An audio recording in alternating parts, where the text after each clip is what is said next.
Hello, my name is Bruce and welcome to my channel. I'm off on a day ride.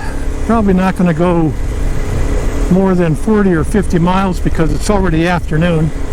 But it's such a nice day, I wanted to get out on my bike and do some riding.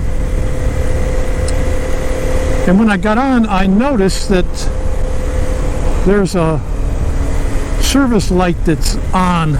Not sure what that means, but I'm scheduled to take my KTM 390 Adventure motorcycle into the KTM dealer next week for a recall on the throttle assembly, which has had some problems for some people. The throttle will just turn off, from what I understand. I've never had a problem, but it's a free recall, so I'm going in for that. And a couple of other things I want them to look at, and I'll also have them look at the service light because I'm not sure exactly what that means. I'm at 7,100 miles. I don't think that's a service interval as far as changing oil, but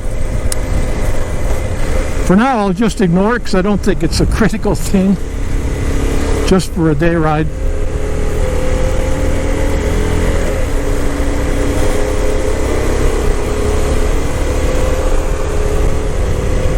Well, I'm riding a little bit through the Cascade-Siskiyou National Monument on the border of southern Oregon and northern California. I ride here a lot. It's pretty nice. It's got a lot of paved roads like you see here. Really no traffic, 2-lane, 1.5-lane roads. Very easy to ride on any adventure bike, actually, not just mine. And the monument here also has a lot of forest dirt roads that aren't highly technical, and some gravel roads. There are some gnarly sections, but I tend to stay away from those. I kind of choose my own battle. And part of that is because I am getting older. We all are, right? My Senior Moments, well, that's the name of my channel, and yes, I am a senior. I am in my upper 70s, and my intent is to keep riding a motorcycle like many of my viewers who are senior citizens. Their intent is to keep riding.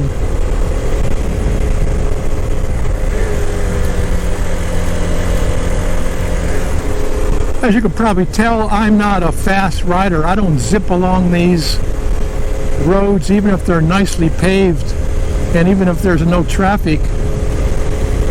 I tend to go a little bit slow. I probably have always been that way, but definitely with age, my reaction time's not quite what it used to be. My eyesight isn't quite what it used to be, so I slow it down a little bit. Most accidents, a major cause of most motorcycle accidents is speed. And I've had a few accidents and speed was involved, the worst of which was crushing my knee and my wrist in Mexico and having surgeries and knee replacements and all. And part of that was that I was going faster than the conditions would allow. So I just enjoy kind of going slow. I'll speed up now and then, but I don't want to be going real fast if I run into a log or something on a big old pothole, which there are potholes.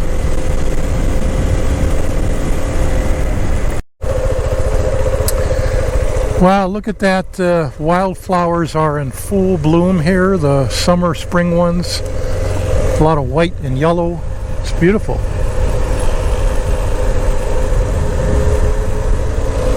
A lot of secondary roads too. You saw there was a 2-track. Sometimes I'll get the notion and I'll go down there, but I usually use a map. Most of those roads dead end, they're old logging roads, so, and they can be tricky to turn around. That's one thing that I've noticed as I've gotten older too, is I'm a little bit less likely to take a road like the one we just passed, just because I really don't want to get in trouble. I am riding alone, as I mostly do.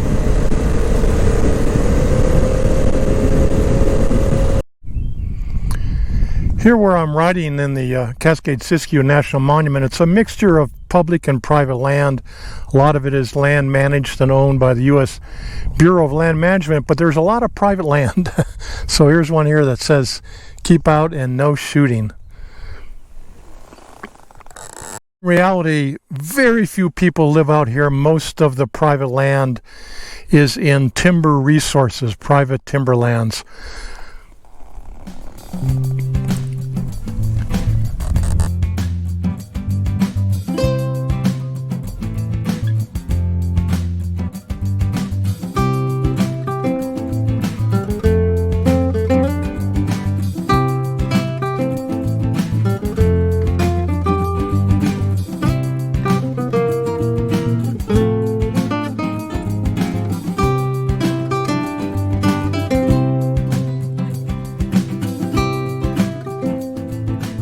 Well, it's another beautiful ride out here. I love seeing Mount McLaughlin. That was the cylindrical volcano in the background, about 9,000 feet.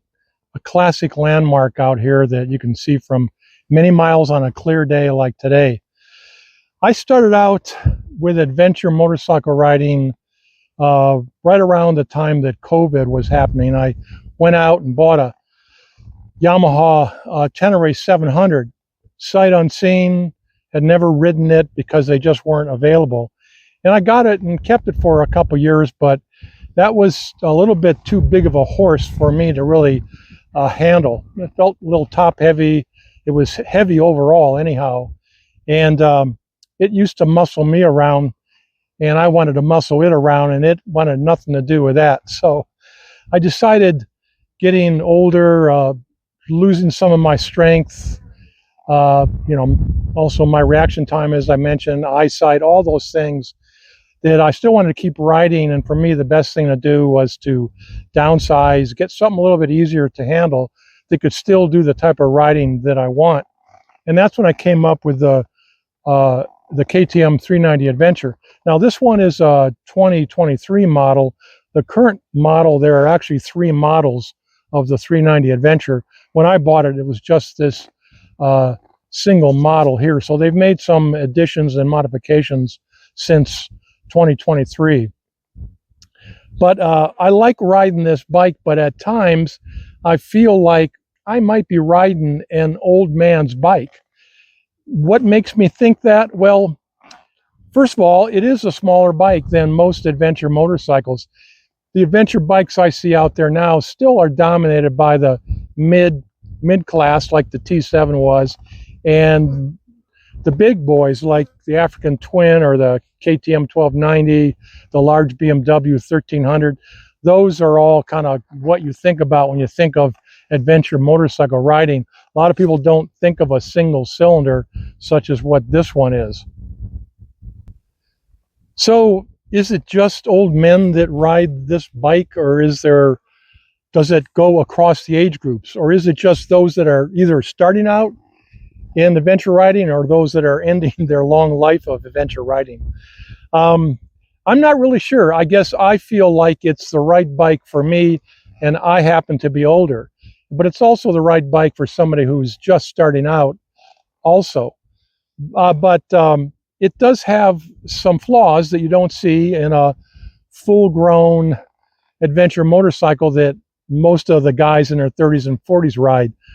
For one, it's got a smaller tire size. It's just got a 19-inch front and a 17-inch rear. That's undersized for most adventure motorcycles. Also, only about 11.7, 11.8 inches of clearance to the bash plate. And that's a little low too, but I'm not jumping over logs anytime soon, and I tend to not go on real big, huge, rocky trails. I do bang into the bash plates sometimes, but it's not the areas that I really intend to ride. And I don't think having this bike with more clearance is going to improve my riding.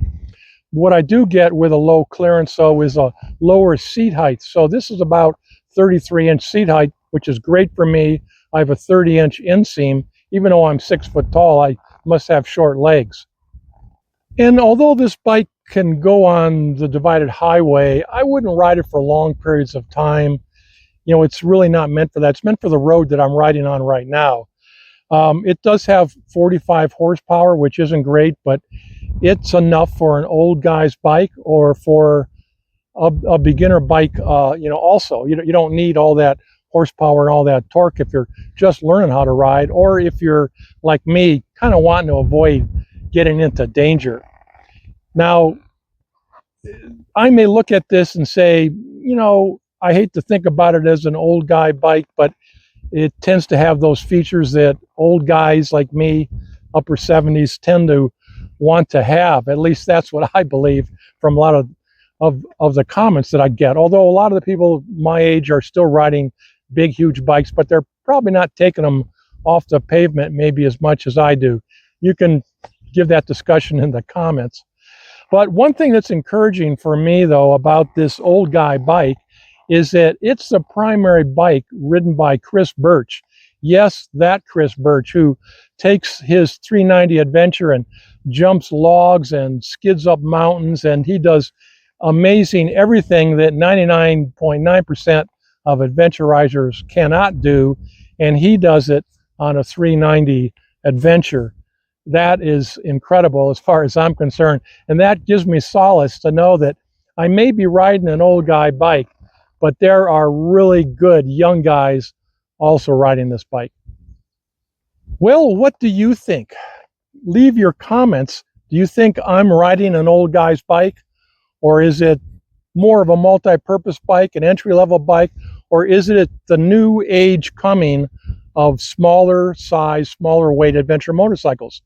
What do you think? Let me know. I hope you enjoyed this video. If you did, give me a thumbs up, think about subscribing, and I will see you next time on one of my senior moments.